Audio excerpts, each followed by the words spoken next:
Hello, welcome to the Perfect. Utah Puck Report. It's your host, it's your friend Jay Stevens.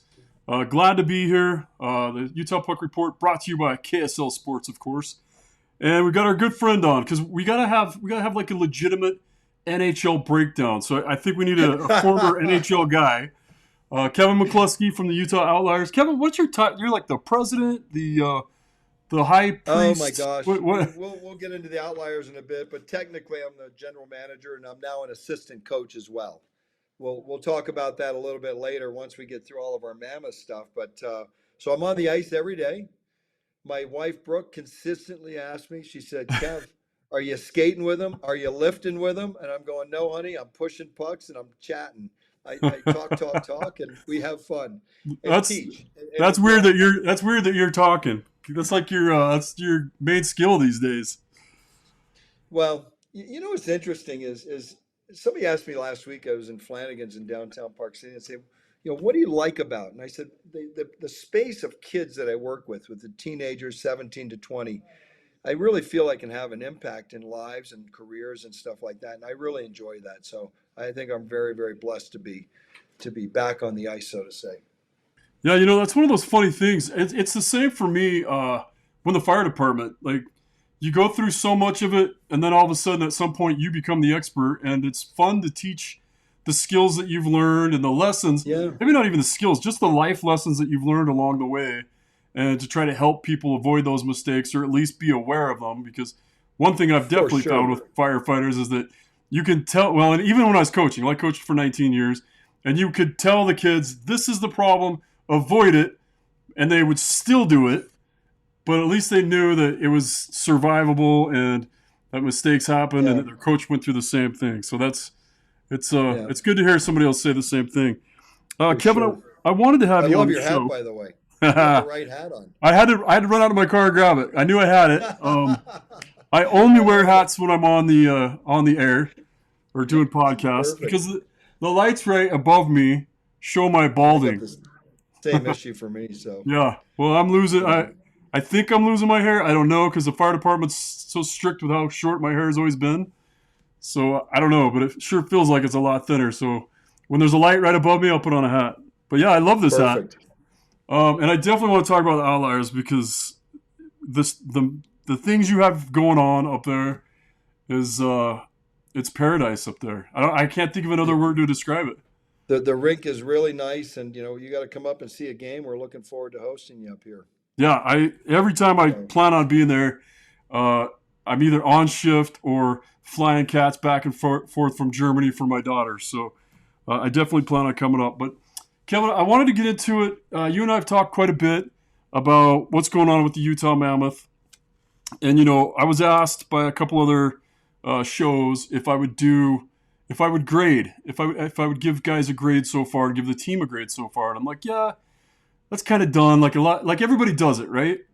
And what I really wanted to talk about were some of the surprises, maybe good or bad, and maybe some of the things like where we're at right now, where you think we can go, what's working, what's not working, and like I said, the surprise part to me. Because I've got a few yeah, surprises that I'll talk, and players that are surprising me for the good. There are some that are surprising me for not the good, but that's not kind of how I do things. I want to talk about the players that are really standing out. So as you look at the season so far, what stands out to you? well, let's to talk about the season. What stands out? Let's go back to the off season. Okay, Okay, where did they spend the money? Dylan Gunther, full value. right. Okay, Logan Cooley. he's 21 and 16 this year. He had 27 and 33 last year. Full value, terrific. Nick Schmaltz, he had 14 and 23 this year. He had 20 goals. He's almost to his season high last year. Clayton Keller, he's probably off a hair in goals. He's and off maybe a little bit in points, but he's provided some other stuff, and he probably ends up, with half the season left. They're just barely past halfway. He probably so full value. JJ Paterka, they gave up a lot to get him from Buffalo. He's got 15 goals. He had 27 last year. Full value. So really, when you look at what Bill Armstrong did last summer, I think remember last year they were in it right to the last what 10 days, 8 days, Yeah. technically. Now, we knew they were out probably 3 weeks before. It would have a lot had to go right. But those guys that had career years last year are backing it up this year. So I think you've gotten full value. Bill Armstrong and Bear have gotten full value in the organization on the guys that they've invested in long term. So that's a real positive. They're right on the cusp of the playoffs. The West is interesting this year. We were talking about this earlier. Like if you go back and historically over the last 5 or 6 years in the National Hockey League, if you are plus in the goals for and against at the end of the season, you're in the playoffs. If you're minus, you're not. Well, that's getting blown to smithereens right now because the West, oh my gosh, It's it's a it's train wreck when it there's comes to that. There's shootouts. only 4 teams, but in the wild cards, there's only one. That's Utah, and they are technically, well, they're 2 points out. They've played a couple less games than the Sharks and the Ducks and the Kings, but even the Knights, the Oilers, and the Kraken are all minus, and they're the 3 teams that are in based on being first, second, and third. On the other side in the Central, Colorado, Dallas, and Minnesota. Well, Colorado's plus 72, so they're gone. Dallas and Yeah. Minnesota 29 and 21. But the West is really fascinating when it comes to goals for and against. So that's going to be interesting to see how it breaks out. We'll talk about the Olympics in a minute and the compressed season. But so where's Utah at? I think they're getting full value in their contracts. Gunther got the big deal prior to last year, had a good year. He's really backing it up this year. So those are the pluses up front. Sergachev, Marino, they've extended what they were doing last year. So you're getting full value on the scoring side of the defense. Okay. Maybe we'll talk about the goaltending in a minute, but I think from that aspect, the team's done very, very well. One of the things that gets brought up a lot online is that trade that brought Peterka, giving up Doan and Kesselring, and obviously Doan. This is my cat. She's a constant visitor when I'm on here. Perfect. Like I said, anything goes in a podcast. But a lot was said about that's too much to give up. And you've watched what's happened with Buffalo, and they fire their GM. New GM comes in and says, "Hey, you're all expendable. Like, step up, or we'll ship you out." And immediately go on. What are they on? 11 game? Well, they ran off 9. They got beat the other night. So that's actually, Jay, that's probably unprecedented. I think they had won one, and Kevin Adams got released, and they bring in was it Kakavainen or Yep. Jaro Kakavainen, who really had not a lot of success in Columbus. Yeah. So did him coming in after one game and threatening everybody with their career put them on a 10-game or 9-game winning streak? I would bet a lot of my dollars and yours. The answer to that is no. Listen, they're not a bad team. They just they're like everybody else. They're up. It's hard to win 7 or 8 or 9 in a row, and when you do, it's really hard to sustain it. So it's one of those things you can't bottle that. Like if it was just replacing your GM, you'd see GMs replaced all the time. If there was, if it was something like that, it isn't just one move. It has to be timing, luck, chemistry. Guys have to be healthy. There's so many things that play into it. It's like, trying to align the stars. But what I was getting to really is you said full value. Do you still stand by that? Peterka's full value based on giving up Doan and Kesselring? Look, he's in year 1 of a deal, right? So yeah. And he's got more goals than he had last year at this time. So he's not embarrassing himself.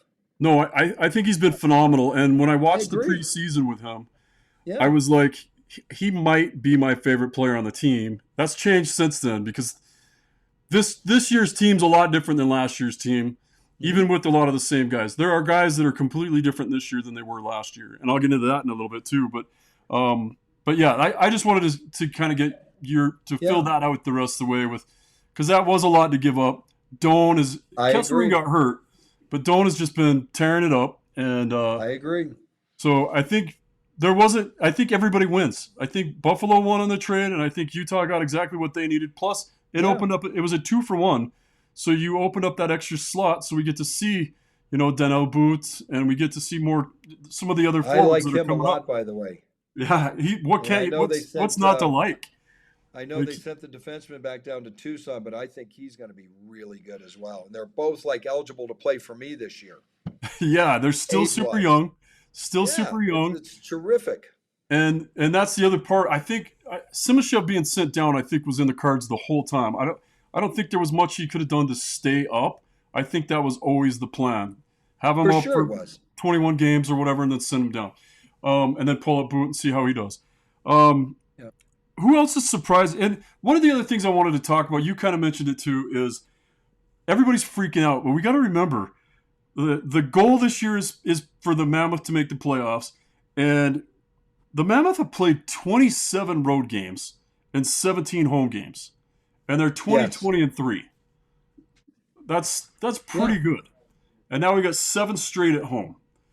So I think good things There's are another about to team happen. called Utah that has the same scenario. I've Oh, only got really? 8 more road games. I'm home like I think I'm 19-8 home to away. So the Mammoth are the same way. They get a lot. They're what, 7 coming up starting tomorrow? Yeah, Is it 7 in a 7? row I think starting tomorrow. 7 2 straight straight. weeks. Did you Yeah. guys have to front load your schedule on the road because you weren't sure about the arena? Yes. Same thing Yeah. with the Mammoth. So yeah, you guys Yeah. are So same. and I'm 500 and I'm 0 for, you'll like this one. Figure this. So I'm 0 for 5 in overtime. I've lost 2 shootouts. My 3 overtime losses in the 5-minute 3-on-3, I was shorthanded all 3. Oh wow. You don't see shorthanded twice in 2 years where you lose. It's happened to me 3 for 3 this year. So Wow. anyway, it is what it is. Yeah, So we're backloaded with home too. So listen, the Delta Center's fantastic. 100%. It's fantastic. So I think that gives them a big push. Pending obviously play on the ice and stuff like that. That gives them a big edge in down the stretch. And I think that's fantastic. So One of the other things that's crazy, because I was completely fine with Colorado just running away with the division and taking this first spot. Basically, that doesn't affect us. Hopefully, they just keep going through our division and taking points from everybody else in our division, and then yeah, leaving everybody else to battle. But a big thing happened 2 nights ago in Colorado with Landeskog and Devon Taves going down. That's yeah. I haven't heard the report. I saw the replay, and I don't know what the injury is, but rumor you is know, rumor is on Landeskog, like he's out for at least past the Olympic break. I don't know it's so crazy, and I'm around the Mammoth all the time, and I'm a paramedic who can usually tell you what's wrong with somebody, and you can and I guess. saw the injury with Cooley, and I still don't know what's wrong with Cooley. I have some guesses, but they hide that stuff so well. So I'm going to say something, Jay, that's probably would be very unpopular with players. All right, let's hear it. Okay, but you look at a guy like Landeskog, and I'm going to talk about it with Vimelk in a minute. Okay. Okay, with the condensed schedule, the Florida Panthers were in town a few weeks ago, and they practiced in our building here, and it Oh was right. terrific. It was a lot of fun. And they had 16 games in the month of December. They have 16 in January. The Mammoth played 15. You got 3 days mandatory shutdown because of the 24th, 25th, and 26th. So you're playing 15, 16 games in 28 days. That's hard. Yeah. You're now coming back with 16 and 30 in January. Okay, then you get the shutdown in February. So like everybody was complaining, or a lot of the Canadians, and when Bennett didn't make the Canadian team for the Panthers, if I'm a Panther fan, I'm probably thrilled because he's going to Right. get rest. They've Yeah. been to the finals 3 straight years. So I know Marchand's 38. He's in the first year of a new 6-year deal. They've got a lot of guys going from that team, and the they could use the rest more than the trip to Italy.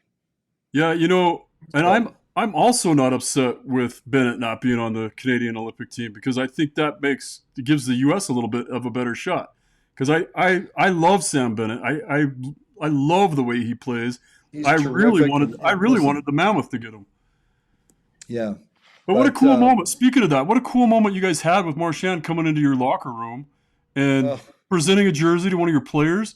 I mean, that just the stuff that's happened in the last 24 months, thanks to the NHL coming to Utah. Like, you could have never yeah, dreamed that before, to have an no. NHL team practice in your locker room.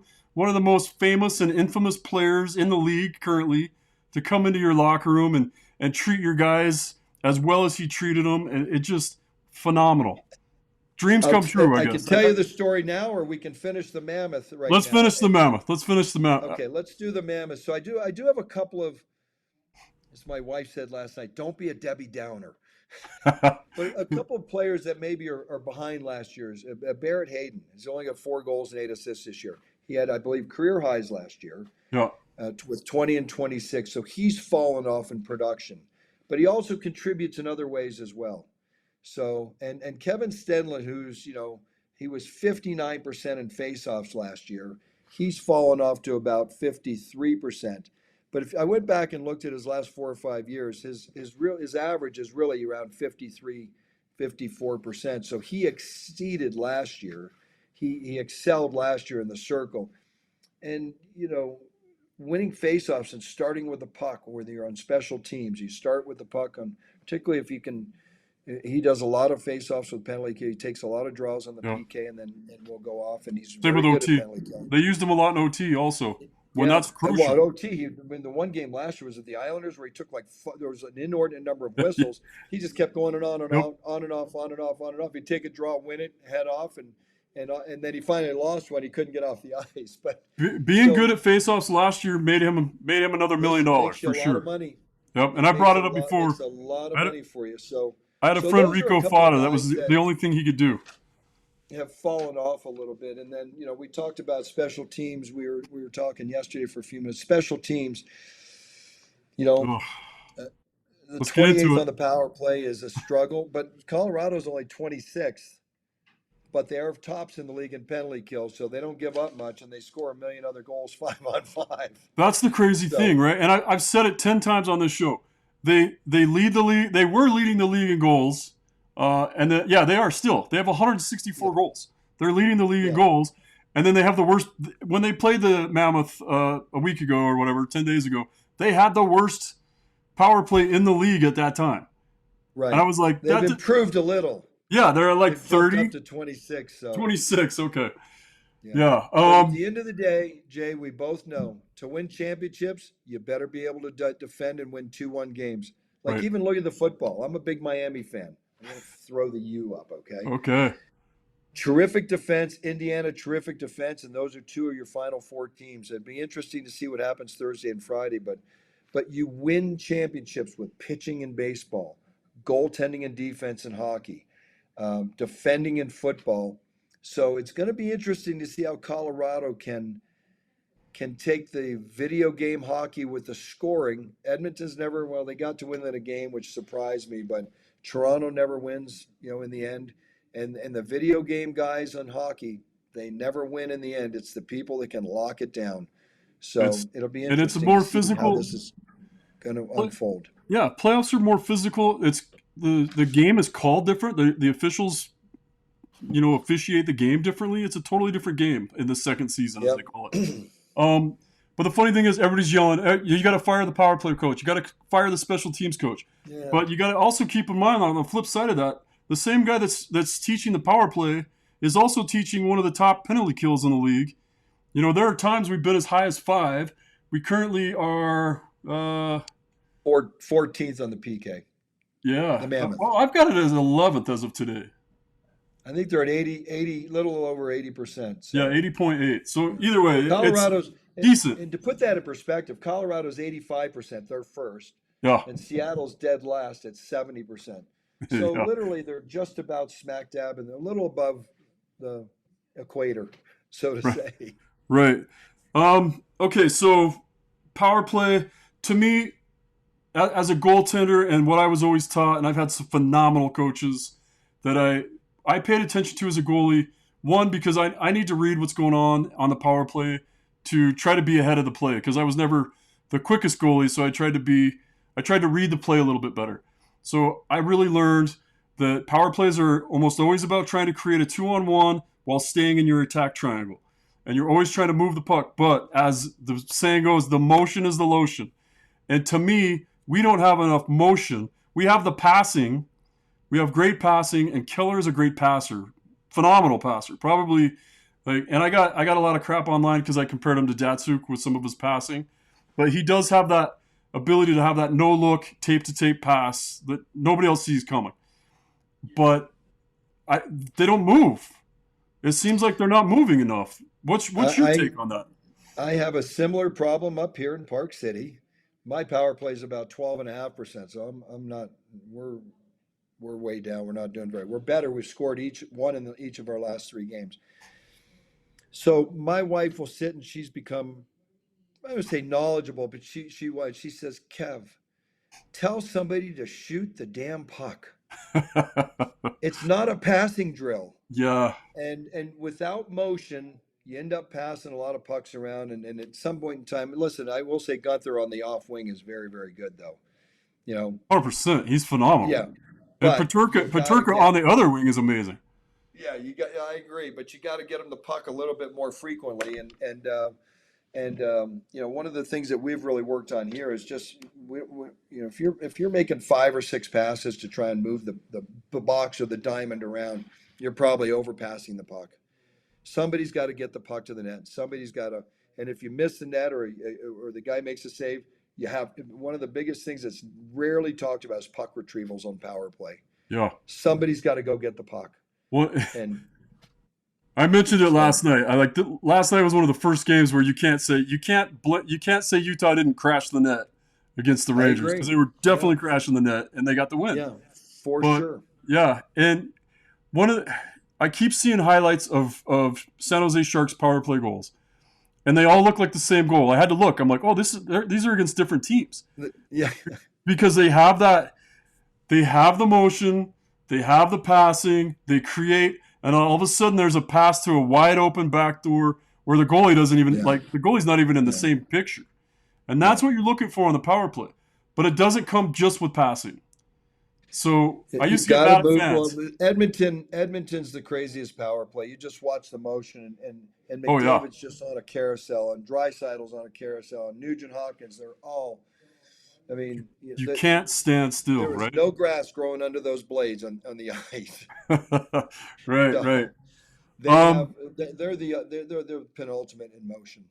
yeah. And if you just stand there and pass, then the D can just stay and do pistons Yeah, and that's just it. pop in, pop out, and they're not, putting forth a lot of energy so they can stay out longer. So your Yep. PP1s against your PP, and then our power play 2 is the one scoring the goals. And that brings me to, I'll just transition now so we don't run out of time and we can still talk about the Outliers. I'll transition into some of the guys that have surprised me and who my favorite players on the team are right now. My 2 favorite players, and I can't pick a favorite right now, but Carcone, who's supposed to be Yep. gone, like Yep. he said it in the press conference last year. I don't fit in here, and I'm going to find someplace else to play. They took a second chance on him. He's the hardest working kid on the ice. And Kraus, who had a year last year where he took a lot of heat, and he came back this year and he's crashing bodies and he's playing phenomenal. And then I think my third, well, I love Yamamoto, and they freaking keep pulling him out of the lineup, which maybe you can clue me in to why Yamamoto would be pulled out of the lineup and put in a guy like O'Brien, or last night was Tanev. And like I told you, when they told me to Well, he'd grade been players, I gave Tanev an incomplete because I haven't seen his game, enough. and I've watched him play. I loved him before when he was in Seattle and stuff. I was a big fan of his, and I just haven't seen his game, and I don't know why. But does it make sense to you at all to pull out So Yamamoto? I'm going to give you, and this is not a smart ass answer.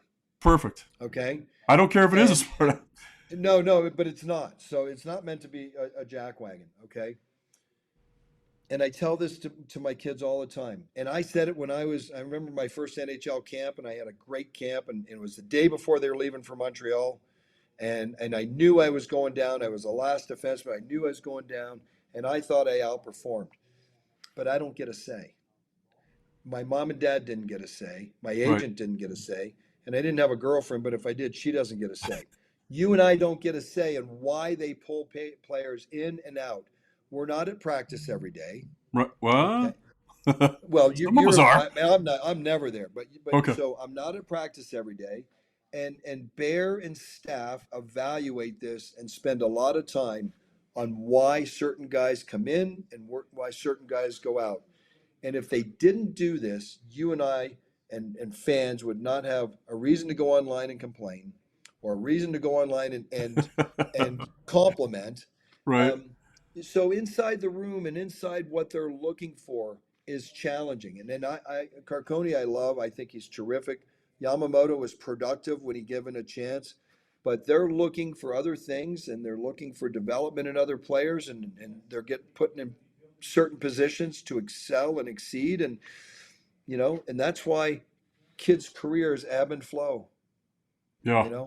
Very Yeah, for few are the sure. Crosbys, very No, few are the Datsuks, very few are the Ovechkins that just never waver.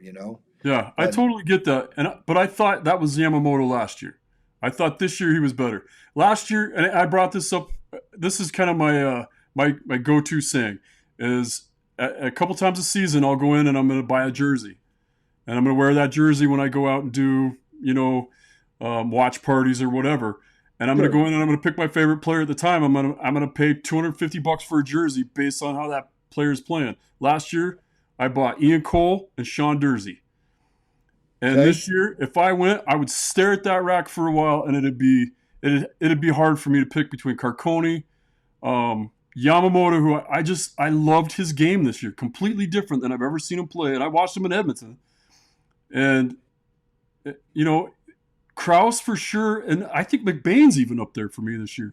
I like Yeah. McBain's game this year, but it just, and I wasn't asking like, I just thought maybe you could tell me because you've been coaching a lot longer than I coached and at a higher level, and you play in the show, you're drafted, you got all those credentials behind your name. So I thought, man, maybe he sees something that O'Brien brings that makes Well, it he does that. Listen, he didn't score a goal last year, right? right. And he's got a couple this year, so that's a positive. But I think at some point in time you have to keep people honest on the other team and have a little bit of a more physical presence in there. Yeah. And and you don't want kids, if you scratch them 20 straight games, they get really stale. You got to give them, you got to rotate in and rotate out, at least at the bottom of the roster. So that's the only thing you come up with. I know we have a similar situation here. I've got 14 forwards right now. I probably need to add some scoring. I do need to add some scoring, and I've got 8D, and if I could add a big right shot D, I would, and that makes decisions tough for me. And it doesn't necessarily fair, but it's the way I see it. And and I get a say on this team. I don't get a say with the Mammoth. Yeah, and that makes sense to So me, and I totally get the physicality part of it. yeah, That brings up one of the things I've been looking at today is we traded Yusuf Alamaki to Carolina Hurricanes. So I started looking and I was like, is there a guy on their AHL team in Carolina? I think their Checkers, the Checkers are the Charlottesville Checkers are yeah. their AHL team.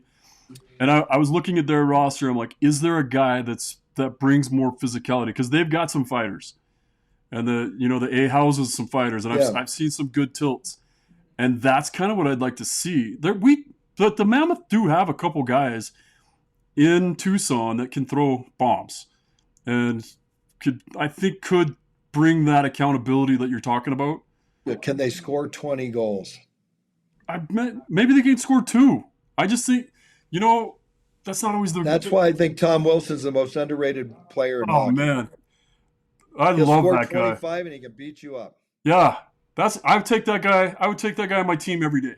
I'd For hate to sure. play against that guy every day. Yeah, I agree. I Okay, agree. right, let's get into it. You want to argue about goalies for a minute? I don't think we're going to argue Well, I this don't want time to though. I argue. I think we're on just the think they same. need to I be think we're on the better. same side. Yeah. So we did the draft show last year, Yeah, and you said, "What do you think they need to improve?" And I said, "Goaltending." yeah. And you almost fell off your chair because Yeah, they had maybe. just signed Vamelka, and you said, "Well, they got guys in Phoenix that can fill in." And I said, "They need a guy that can push Vamelka." And right now, Vanacek is 2-9-1. I'm gonna play devil's advocate here. I And do. he got an 88 save percentage and a 292. And Vamalka's got a lot of wins. He's been terrific, but still he's 34th in save percentage.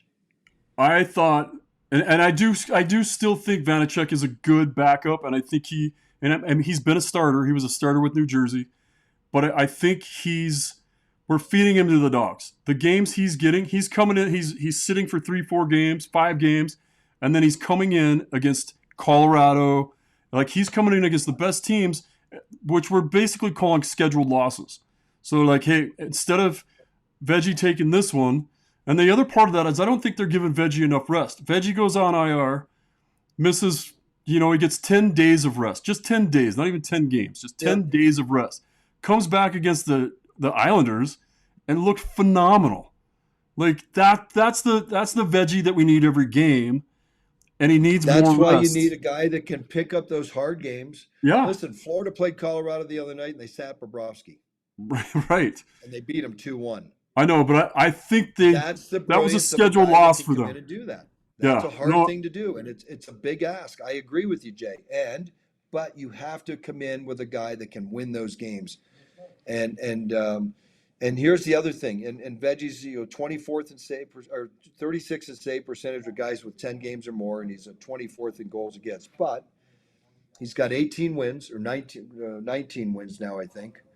And he's going to Italy. Yep. And it's too bad that he's not going to get that time to rest. It's a big honor. It's an amazing opportunity, and I would certainly recommend. I got to play in the World Juniors for USA in year 1 in Czechoslovakia. It was awesome. But I will say he could use the rest. Yeah, I agree. And he's not going to get it, so they're going to have to deal with it, and they're going to need to see if Vanacek can win some games down the stretch and give him that rest that you just talked about. Yeah, because I do think he's better when he's rested. That 10-game rest, when he came back, he looked unscorable. It didn't go well last year when he played 19 straight. No, it didn't. And you know what? Well, we'll see how this goes. But I've been saying all year that Shesterkin's always been one of the best goalies in the league. He was better last year because Quick was pushing him. Quick was right. Quick is a guy that can take the net, and Quick is statistically, not in wins, but in every other category, Quick's at the top. And he's 103 years old. And he's going to be in the Hall of Fame. He did all his work in LA. He's riding it out. He's just riding the bench and cashing 41, checks. He's still winning games. Yeah. And he was in it last night, and he's still feisty. Yep, So I agree. Yeah. I agree. So that's going to be a challenge down the stretch. Can they get Vamelka enough rest and get meaningful starts from somebody else? I would ask the question, do you think they look at the deadline to see what they can acquire? I do. I would have said no at the beginning of the year. I said no all summer. I say yes now. I said yes from the draft. I know, and you were right. It's goaltending is really my thing, but I also think that sometimes I get emotionally attached. So, and that's the same way I am with Quick. And it's the minute Quick got put in last night, my son texted me. He's like, "Are you having mixed feelings on who you're rooting for now?" Because Quick's been my guy. Like I just, and I'm like, I'm not, but I am still emotionally attached. I still think he revolutionized the way goalies play now. The whole RVH, good or bad, everybody's got their stance on how his stance worked, but it worked for 2 cups. It doesn't work as well anymore. Just like Jaguar, when Jaguar revolutionized the game. But I'm getting way off topic because we're going to run out of time. Yeah, this is a whole nother show or two. I can give you a whole history on goaltending. But yeah, so those are the players that stood out to me. I do agree. I would like to see better goaltending. I don't know how much of it is our goalies' faults because on some of them, they're those San Jose Sharks goals where the net's wide open because the guy's he's playing shot. But listen, he got goal support last night in the third period in overtime for that man. They got the tying goal. They win it in overtime on a beautiful play. And that could have been a 2-1 loss. And are you blaming the goalie? No. All right. but it still Right. goes down as a 2-1 loss. That's the sad part of it. And that's the hard part about your position that you love so much Yeah. and that I love so much because we need them to get in the way of all of Yeah. them. Yeah. What's that saying? So Goaltending 75% of the game. Unless you don't have it, then it's 100%. that's right. That's exactly right. So All right. So let's talk about what you got going on up there. Let's talk about that new building. Like that's now the a new building's fantastic. Rich Walper has done an amazing job. It's a privately funded building. It's a big ask to do, and it's just an amazing facility. Our Outliers Tier 2 Junior A locker room is beyond out of this world. It's unbelievable for our level of hockey. It's fantastic. So, and we were fortunate to have the Panthers come in, and with the compressed season, they happen to have their coaches. A family weekend. So they flew out on Sunday after the Islanders game and came in. I met their crew and they loaded in at 1:50 in the morning and finished up at 3 a.m. And they had 4 different locker rooms. They had 2 locker rooms for their team and changing, and a coach's room and a medical room, and then Monday was an off day. They came in Tuesday and so we have a kid on our team named Eric Backley. You'll love him when you see him play. He's just like Marchand. He'll run you over. He's pretty quick-witted, and he's got 5 or 6 goals for me, so he's good. So anyway, he's a big Marchand fan. We were going to make him an assistant captain, Richard Bohan and myself. And I said, the Panthers are coming in. Can we ever get Marchand to do it? So you we knew picked they were Marchand. coming. You asked for Pardon me? him. You asked for Marchand. I So figured maybe you guys just asked for somebody. no, so we specifically asked for Marchand. I'd heard he's a really good guy, and their travel guy texted me Monday night he'll do it. Wow. So I met him Tuesday when they got off the bus and chatted for 5 minutes. And he says, "Hey, I got to go do a few things."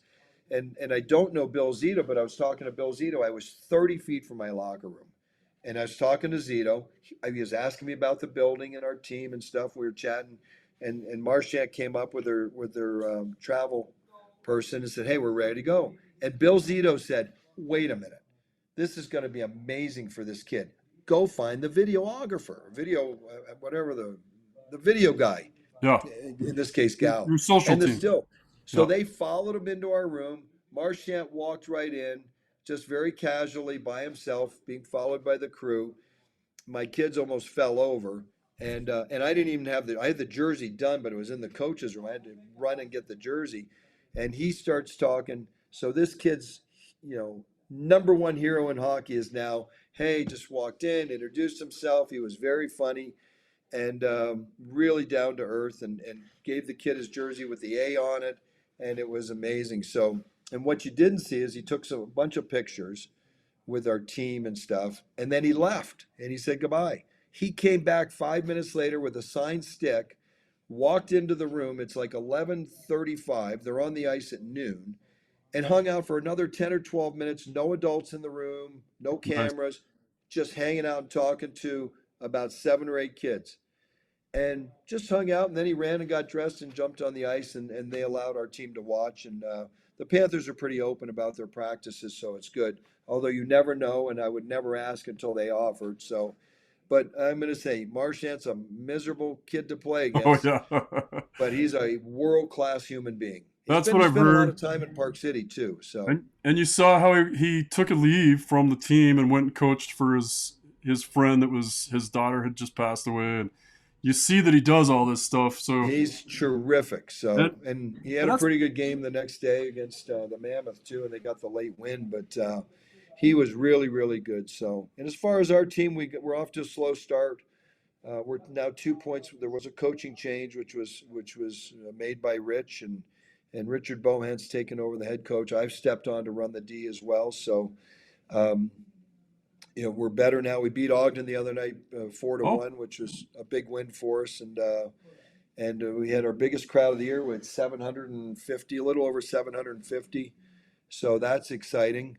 And so we want to grow on that. And we got a game on the road Friday, and we get 4 straight next week at home. We got we got Sunday, Monday, Thursday, Saturday.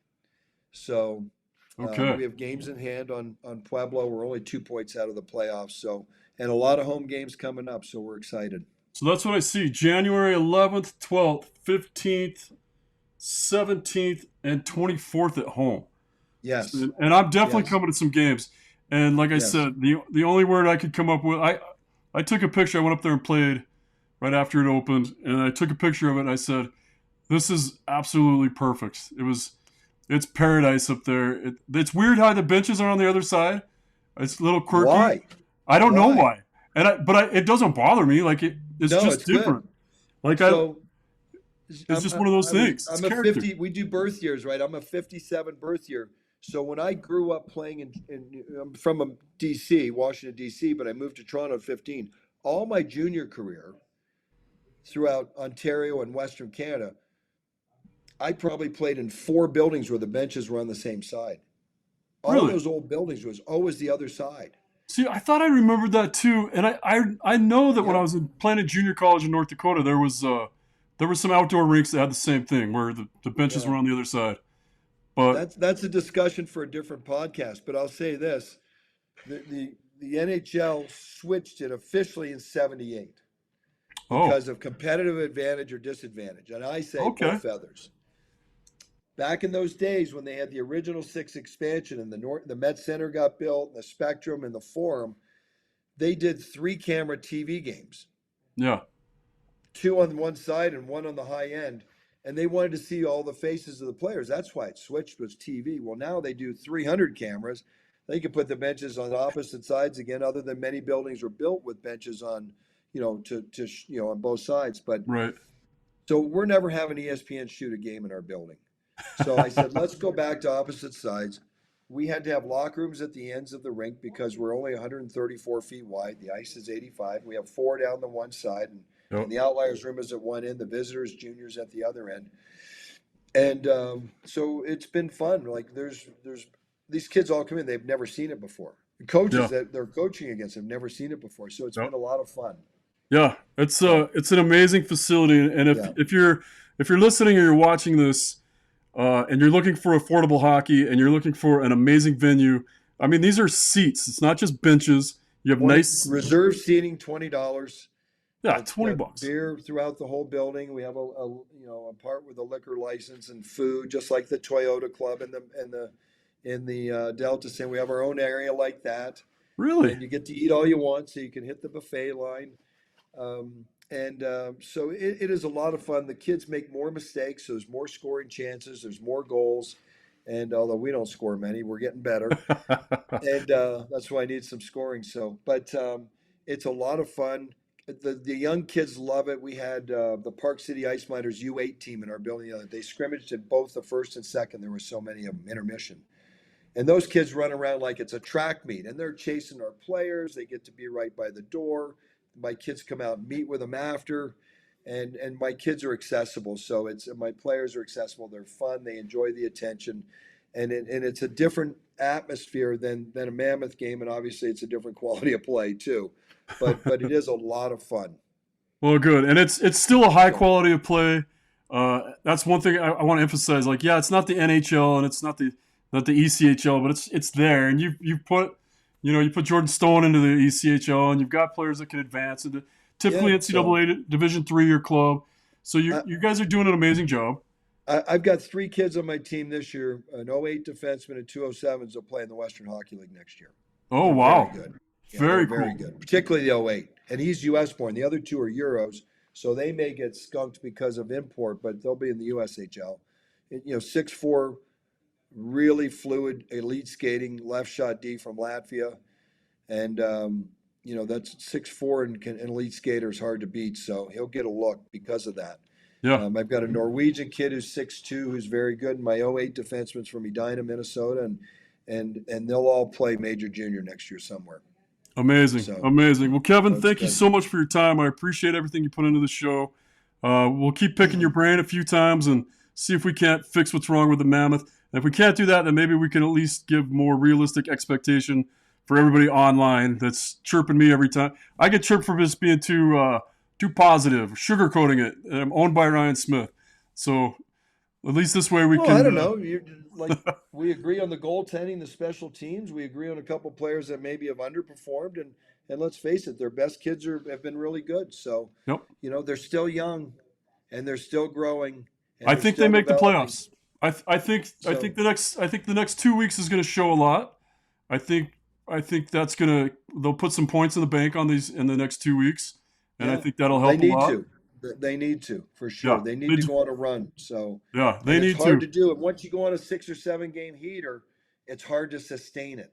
Yeah, And that's what makes this league, the 3 point games really make this interesting. Vegas has not been great this year, but they've got like, what, 12 overtime losses? Those 12 points will make a difference, you know? yep. So, but it's Okay. been good. So Jay, one thing, I can't promise you what number you're going to get, but when you come up to see a game, you will have a personalized outlier jersey. Ah, I love it. I love it. Well, I'm definitely coming Yes. up. So, Put me down for the all you can eat and drink. yeah, yeah, right. So, no, we don't allow that anymore with guys our age. I'll just get a We're room on at that. rations. And that's the other thing we didn't mention is it's at the Black Rock Resort, which is just beautiful.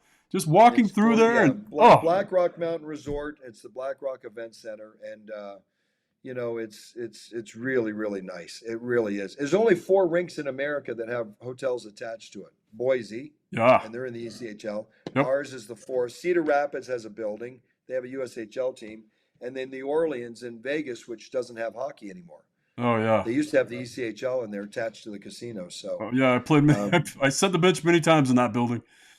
All right, yes. Kevin. So I will let you go, and we will catch up with you soon. And I will definitely see you in a game this January. for sure. All right, and that is the Utah Puck Report.